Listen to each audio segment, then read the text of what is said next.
জুলাইয়ের গণ অভ্যুত্থানের সবচেয়ে বেশি সংখ্যক শহীদ হয়েছেন কিন্তু শ্রমজীবী মানুষ। বিশেষ করে এই সাভার আশুলিয়ায় শ্রমিকদের উপরে গণহত্যা চালানো হয়েছিল। হত্যা করে শ্রমিকদের লাশগুলোকে পুড়িয়ে ফেলা হয়েছিল, মানুষের লাশগুলোকে পুড়িয়ে ফেলা হয়েছিল।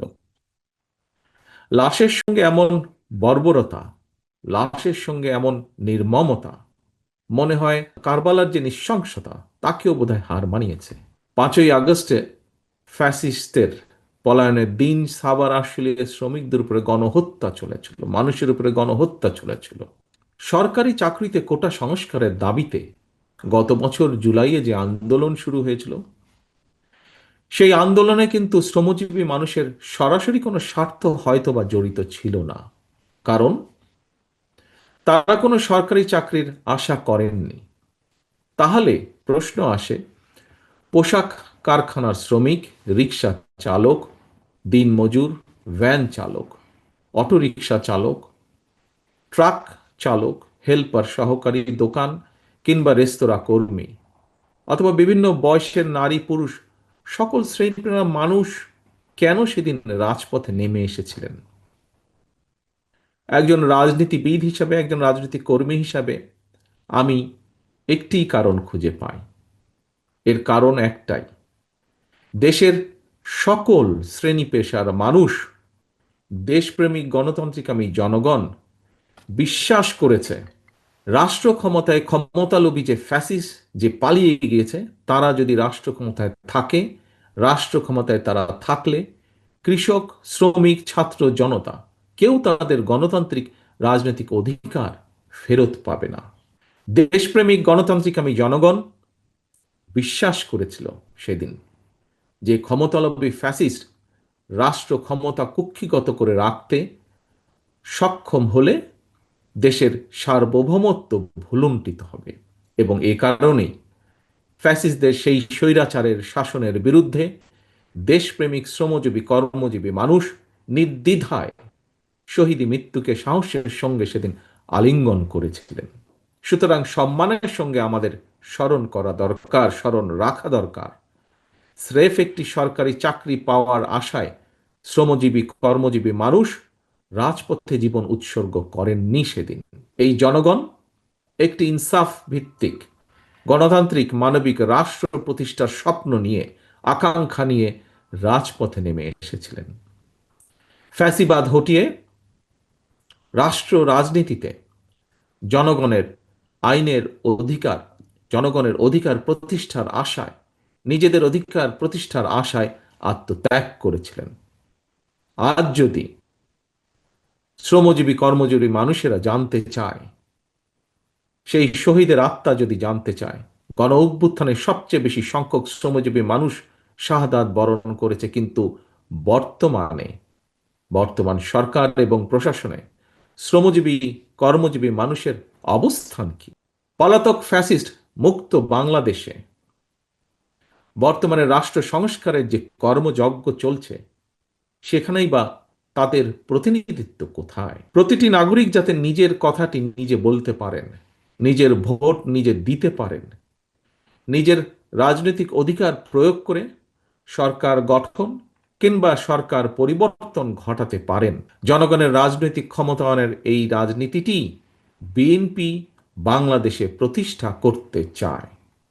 একজন রাজনৈতিক কর্মী হিসাবে, একজন নাগরিক হিসাবেও আমি মনে করি একজন নাগরিকের রাজনৈতিক ক্ষমতা প্রয়োগের অন্যতম প্রধান উপায় হচ্ছে নির্বাচন। প্রতিটি নাগরিক যাতে নিজের কথা নিজেই বলতে পারে, সেটি নিশ্চিত করার স্বার্থেই দেশে একটি দায়িত্বশীল রাজনৈতিক দল হিসাবে বিএনপি বারবার একটি অবাধ, সুষ্ঠু এবং নিরপেক্ষ নির্বাচন অনুষ্ঠানের দাবিকে অগ্রাধিকার দেয়। স্থানীয় সরকার থেকে শুরু করে জাতীয় নির্বাচন সরকার পর্যন্ত প্রতিটি স্তরে জনগণের সরাসরি ভোটের মাধ্যমে নিজেদের পছন্দের প্রতিনিধি নির্বাচনের সুযোগ পেলে রাষ্ট্র এবং সরকারে জনগণের ইচ্ছা প্রাধান্য পাবে, রাষ্ট্রে রাজনৈতিক স্থিতিশীলতা বজায় থাকবে। রাষ্ট্র রাজনীতির মূল ভিত্তি হচ্ছে জনগণ। জনগণকে দুর্বল রেখে রাষ্ট্র, রাজনীতি, সরকার কিংবা সংস্কার কোনো কিছুকেই শক্তিশালী এবং টেকসই করা সম্ভব নয়, করা যাবে না। রাষ্ট্রের জনগণ রাজনৈতিক এবং অর্থনৈতিকভাবে শক্তিশালী হয়ে উঠলে ভবিষ্যতে কেউ দেশে ফ্যাসিবাদ কায়েম করতে পারবে না বলে আমরা দৃঢ়ভাবে বিশ্বাস করি।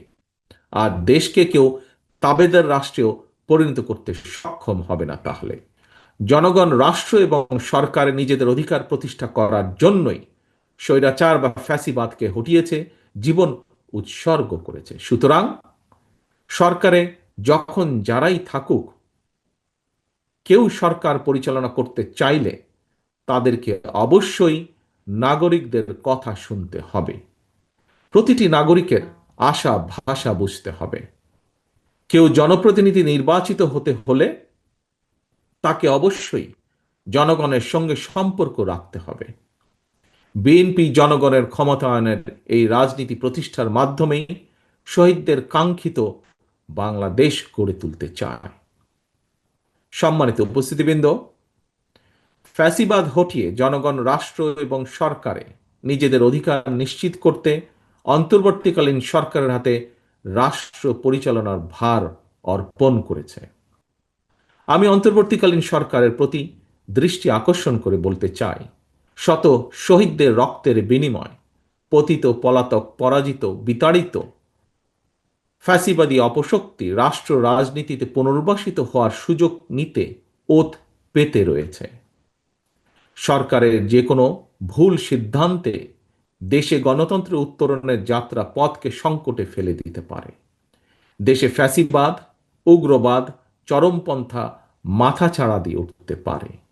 কাজেই এই ব্যাপারে আমাদের সকলকে, বিশেষ করে অন্তর্বর্তীকালীন সরকারকে অত্যন্ত সতর্ক থাকতে হবে, থাকা প্রয়োজন। আমি আগেও বলেছি, শহীদগণ কিন্তু শুধুমাত্র একটি সংখ্যা নয়, একটি প্রাণের সমাপ্তির অর্থ, একটি পরিবারের মৃত্যু, একটি স্বপ্ন সম্ভাবনার অবসান। তবে আপনাদের সন্তান স্বজনের শহীদ মৃত্যু দেশ এবং জনগণকে ফ্যাসিবাদ মুক্ত করেছে। দেশ আপনার শহীদ সন্তানের কাছে ঋণী। প্রতিটি শহীদ পরিবারের প্রতি রাষ্ট্র এবং সরকারের দায়িত্ব রয়েছে। কৃষক, শ্রমিক, মেহনতি মানুষ যাতে দেশে গণতন্ত্র প্রতিষ্ঠায় শ্রমজীবীদের অবদান নিয়ে গর্ব করতে পারে, শ্রমজীবী, কর্মজীবী শহীদ পরিবারের বর্তমান এবং ভবিষ্যৎ প্রজন্মের সদস্যরা যাতে তাদের স্বজনদের শহীদ মৃত্যু নিয়ে গৌরব করতে পারেন। বিএনপি আসন্ন জাতীয় নির্বাচনে জনগণের রায় রাষ্ট্র পরিচালনার দায়িত্ব পেলে সাভার, আশুলিয়া কিংবা অন্য কোনো সুবিধাজনক এলাকায় শ্রমজীবী, কর্মজীবী মানুষের আত্মত্যাগের সম্মানে একটি বিশেষ স্থাপনা নির্মাণের পরিকল্পনা করছে।